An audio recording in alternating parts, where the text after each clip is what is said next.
Need your CRM reports to match your company's financial calendar?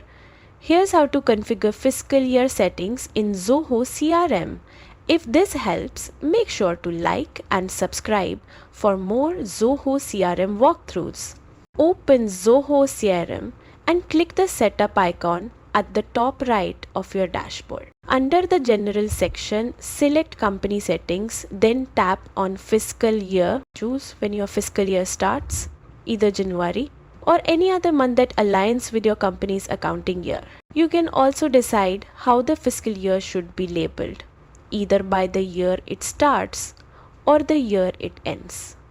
For example, if it begins in April 2025 and ends in March 2026, you can set it to display as either 2025 or 2026. Once set, Zoho CRM will apply this fiscal year across your reports, forecasts, and dashboards. Click Save to apply the settings.